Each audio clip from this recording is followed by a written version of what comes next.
Un cordial saludo, señor estudiante. Bienvenido a otro curso de pre-ICFES asincrónico de física. Reciban una cordial bienvenida de parte del Colegio Provincial San José de AP Fénix Renir.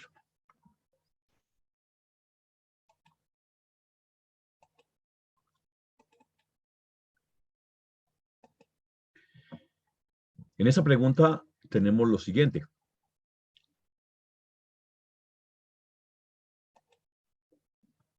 Dice, en clase de ciencias el profesor explica que la densidad indica la masa contenida en determinado volumen y que generalmente las sustancias presentan diferentes densidades, lo que hace posible diferenciarlas. El profesor les dice que el oro es un metal con elevado valor comercial por su uso en joyería y electrónica, y que suele confundirse con sulfuro de hierro, llamado pirita, debido a que su apariencia es similar, aunque presentan propiedades muy diferentes, entre ellas la densidad, que es mayor en el oro que en la pirita.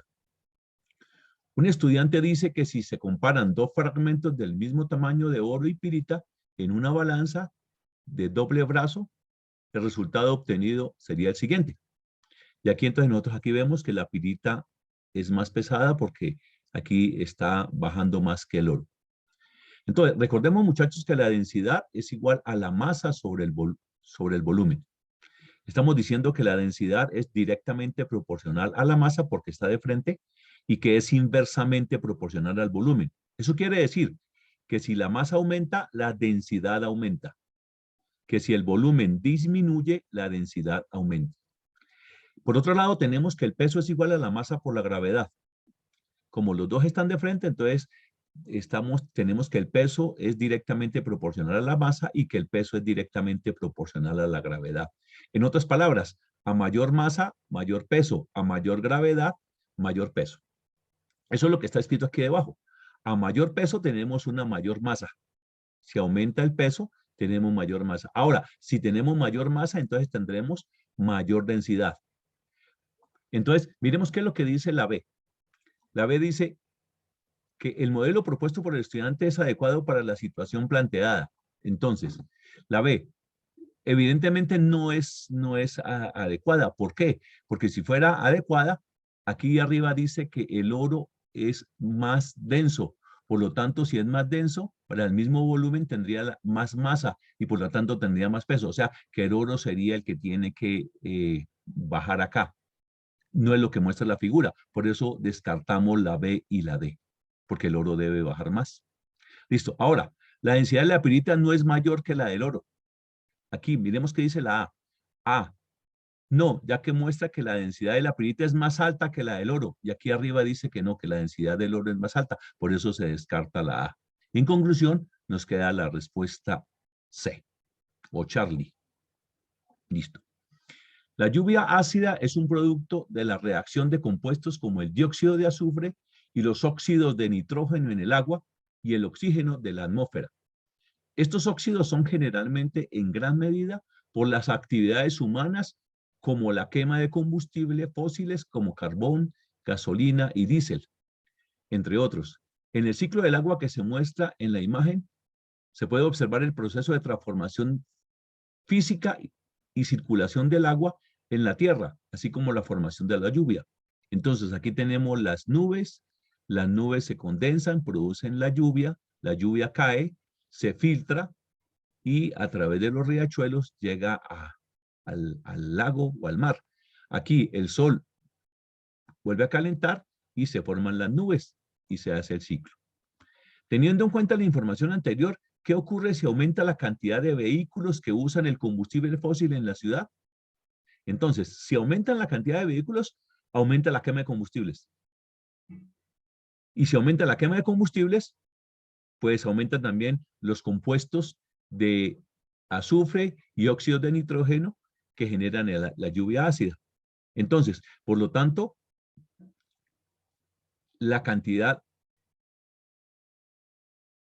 por lo tanto, aumenta la probabilidad de lluvia ácida.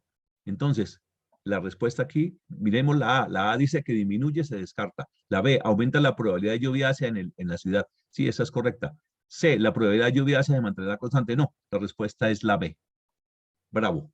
Listo.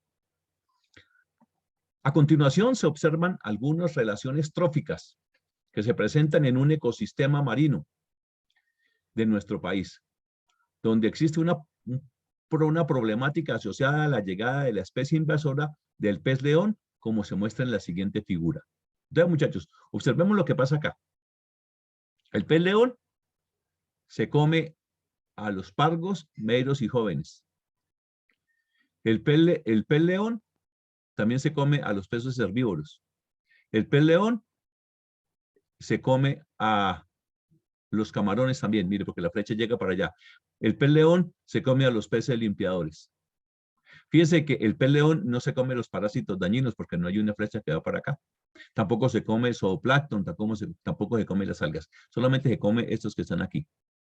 Bien, entonces, teniendo en cuenta la figura, ¿cómo afecta al ecosistema nativo la presencia del pez león? Miremos la A.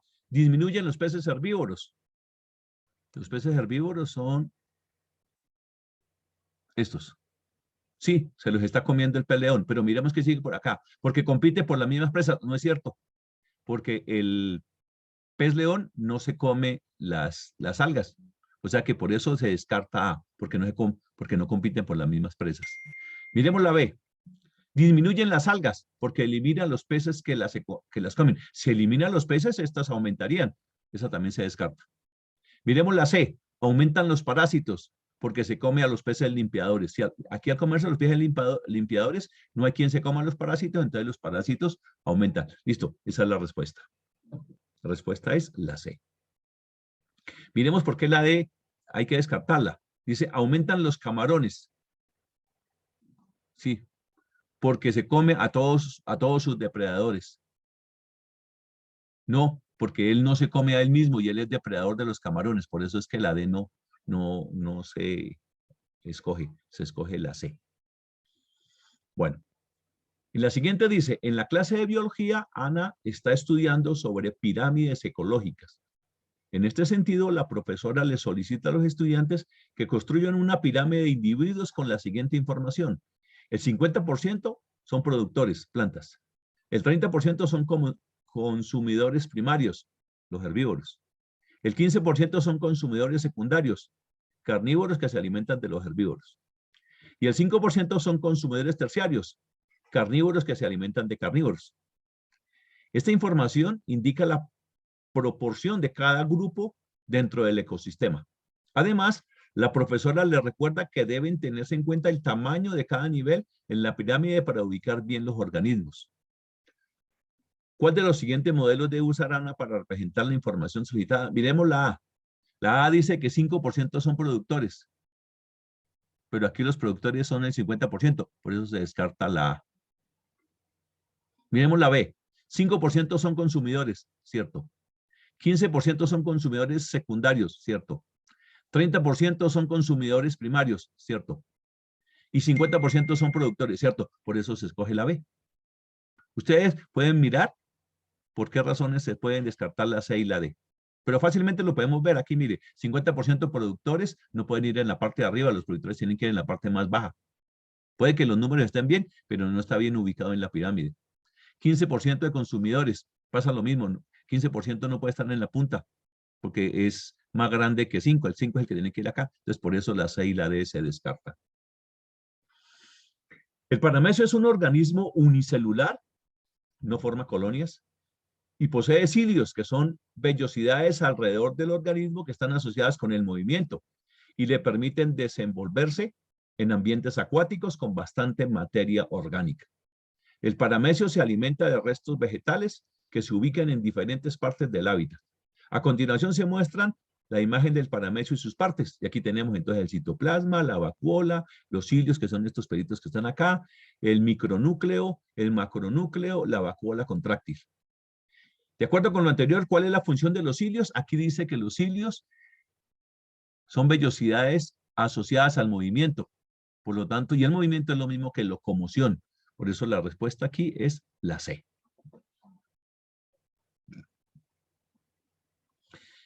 Luisa observa la siguiente tabla con los datos estimados de temperatura y luminosidad durante la evolución de una estrella. desde que nace hasta que se extingue. Entonces, observemos aquí, mire, aquí la temperatura va aumentando. Aquí la luminosidad también va aumentando. Observemos que la temperatura está en Kelvin y la luminosidad está en lumen, que es la unidad en la que se mide la luminosidad. Entonces, mira, aquí a medida que va aumentando la temperatura, la luminosidad va aumentando. Quiere decir que si vamos a graficar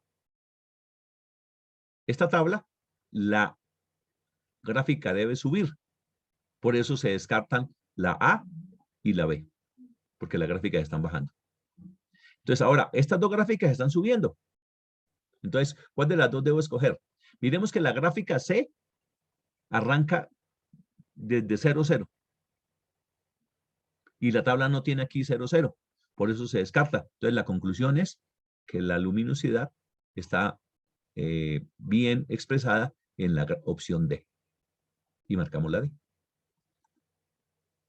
Dice, para detectar diferentes enfermedades, se toman y analizan muestras de sangre que están formadas por una mezcla de glóbulos rojos y plasma. Para realizar el análisis se debe tomar una muestra de la parte líquida de la sangre denominada plasma sanguíneo. Esto se hace por medio de una técnica de separación de mezclas conocida como centrifugación, en la que gracias al movimiento de rotación es posible separar los glóbulos rojos del plasma sanguíneo, haciendo que los glóbulos rojos por su peso, o sea, por ser más pesados, quedan en el fondo del tubo y el plasma en la parte superior. ¿Por qué centrifugar las muestras de sangre permite que las dos componentes de la mezcla se separen? Entonces miremos la A. Debido a la alta velocidad de rotación, el plasma sanguíneo, por ser más pesado, se precipita al fondo del tubo. No es cierto. No es cierto porque aquí dice que los glóbulos rojos son más pesados. Entonces la A se descarta. Ahora, cuando hacemos rotación, hay una alta velocidad. Por lo tanto, la B y la D se descartan porque están diciendo que la velocidad son bajas. Conclusión, la respuesta aquí es la C, Charlie. En un experimento de la clase de ciencias, el profesor aplica por separado una fuerza sobre dos carros de juguete que están inicialmente quietos, de tal manera que ambos tardan el mismo tiempo en recorrer una distancia de 1 metro.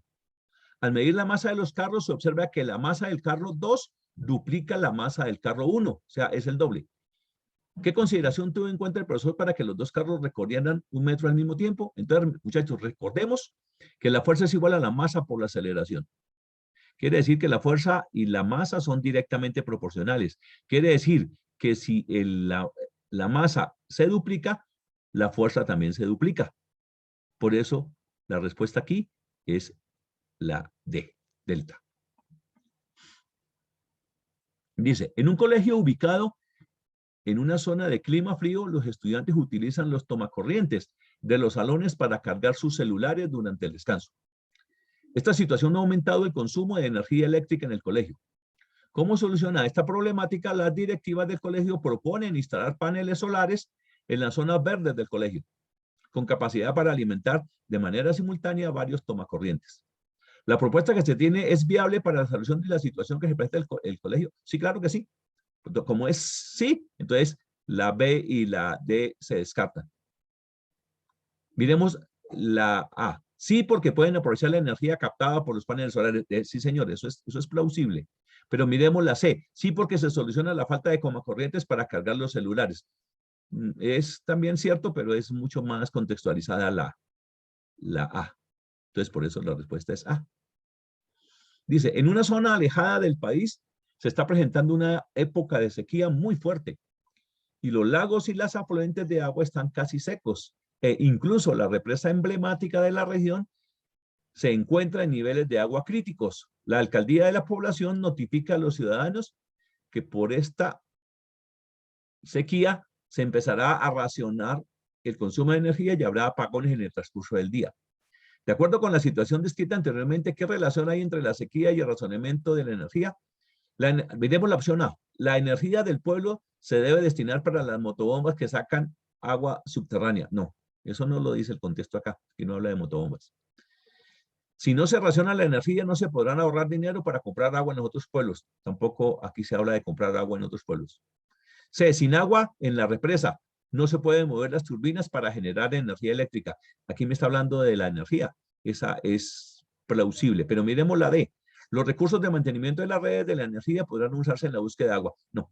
Respuesta correcta, C, Charlie. Ok.